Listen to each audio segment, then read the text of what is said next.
ఇన్ఛార్జీల మార్పుల చేర్పులతో YCP ticket ఆశావాహుల్లో తీవ్ర గందరగోళం కనిపించింది. కొత్త ఇన్ఛార్జీల్లో కూడా ఎన్నికల బరిలో ఉంటామో లేదో అన్న ఆందోళన వ్యక్తమైంది. ఇలాంటి పరిస్థితుల్లో ఎన్నికల షెడ్యూల్ విడుదల రోజు క్యాండిడేట్లపై క్లారిటీ ఇస్తూ ఫైనల్ లిస్ట్ రిలీజ్ చేశారు వైసీపీ అధినేత. ఒక్క అనకాపల్లి ఎంపీ అభ్యర్థి మినహా అన్ని లోక్సభ, అసెంబ్లీ స్థానాల అభ్యర్థులను ప్రకటించారు. 32 మంది సిట్టింగ్ ఎమ్మెల్యేలు, 14 మంది సిట్టింగ్ ఎంపీలకు ఈసారి టికెట్లు దక్కలేదు. అలాగే కొత్తగా ప్రకటించిన పార్టీ ఇన్ఛార్జీల్లో పలువురు పోటీకి దూరమయ్యారు.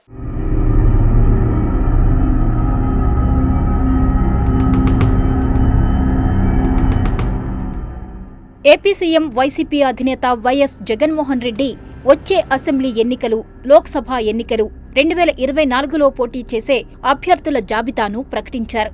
ఇడుపులపాయలో తన తండ్రి మాజీ సీఎం వైఎస్ రాజశేఖర్ రెడ్డికి నివాళులు అర్పించిన అనంతరం ఫైనల్ లిస్ట్ రిలీజ్ చేశారు. రాష్ట్రంలోని 175 నియోజకవర్గాలు, 24 లోక్సభ స్థానాల్లో పోటీ చేసే అభ్యర్థుల పేర్లను ప్రకటించారు. అనకాపల్లి ఎంపీ అభ్యర్థిని పెండింగ్లో పెట్టారు. ఎమ్మెల్యేల జాబితాను మంత్రి ధర్మాన ప్రసాదరావు ప్రకటించారు. ఇక ఎంపీల జాబితాను ఎంపీ నందిగం సురేష్ వెల్లడించారు.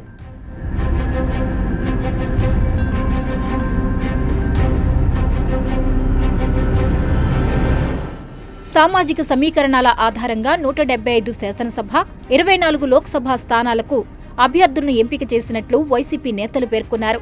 25 ఎంపీ సీట్లకు గాను ఎస్సీలకు 4, ఎస్టీలకు 1, బీసీలకు 11, ఓసీలకు 9 సీట్లను కేటాయించినట్లు నందిగం సురేష్ వెల్లడించారు. 25 మంది ఎంపీ అభ్యర్థుల్లో 88% ఉన్నత విద్యావంతులే. వారిలో 22 మంది డిగ్రీ, ఆ పైన చదువుకున్న వారే. 25 మంది అభ్యర్థుల్లో 5 డాక్టర్లు, 4 లాయర్లు, 1 చార్టెడ్ అకౌంటెంట్, 1 మెడికల్ ప్రాక్టీషనర్ ఉన్నారు. 175 మంది ఎమ్మెల్యే అభ్యర్థుల జాబితాల్ని మంత్రి ధర్మాన ప్రసాదరావు చదివి వినిపించారు. సామాజిక సమీకరణాలు, సర్వేల ఆధారంగా సేకరించిన వివరాలతో అభ్యర్థుల గెలుపోటములను ప్రామాణికంగా తీసుకుని అభ్యర్థుల్ని ఎంపిక చేసినట్లు ప్రకటించింది పార్టీ అధిష్టానం. 175 అసెంబ్లీ సీట్లు గెలవడమే లక్ష్యంగా వైనాట్ 175 నినాదంతో ఈ ఎన్నికలకు వెళ్తున్నట్లు పార్టీ ప్రకటించింది.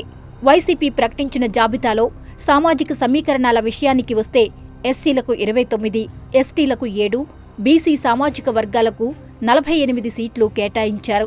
ఇక ఎమ్మెల్యే అభ్యర్థుల్లో మహిళలు 19 మంది, మైనారిటీలు 7 ఉన్నట్లు పేర్కొన్నారు.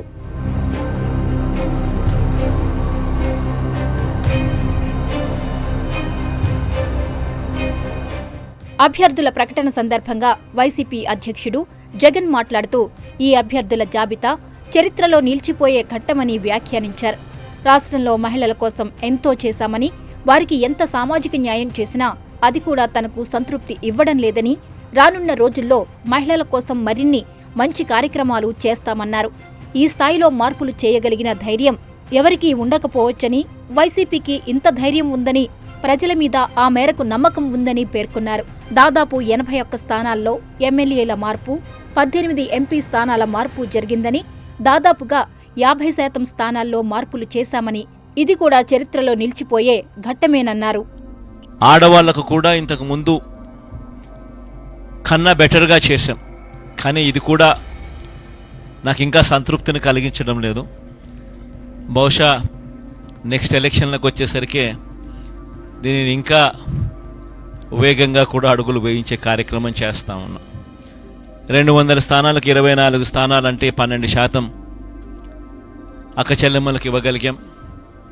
కానీ ఇది కూడా నాకు పూర్తిగా సంతృప్తిని కలిగించే అంశం కాకపోయినప్పటికీ కూడా బట్ లాస్ట్ టైం కన్నా బెటర్గా చేశాం. బహుశా మిగతా ఏ పార్టీ కన్నా కూడా బెటర్గానే ఉంటుందని అనుకుంటా ఉన్నాను. లాస్ట్ టైం 19 ఇస్తే ఈసారి 24 దాకా తీసుకొని పోగలిగాం. ఇది కూడా ఒక విశేషమనే చెప్పాలి. కానీ నెక్స్ట్ ఎలక్షన్లకు వచ్చేసరికి ఇంకా దీన్ని ఖచ్చితంగా ముందుకు తీసుకొని ఇంకా పెద్ద సంఖ్యలో ఇంకా నెంబర్లు ఇచ్చే కార్యక్రమం ఖచ్చితంగా జరుగుతుందని కూడా చెప్తా ఉన్నా. ఏపీలో ఎంపీ, ఎమ్మెల్యే స్థానాలు అన్నీ కలిపి 200 సీట్లు ఉంటే మొత్తం ఎస్సీలకు 33, ఎస్టీలకు 8, బీసీలకు 59 సీట్లు కేటాయించింది వైసీపీ. గతంలో కంటే ఎస్సీ, ఎస్టీ, బీసీ, మైనారిటీలకు అదనంగా 11 సీట్లు కేటాయించి ఆయా వర్గాలకు 50% సీట్లతో న్యాయం చేశానంటోంది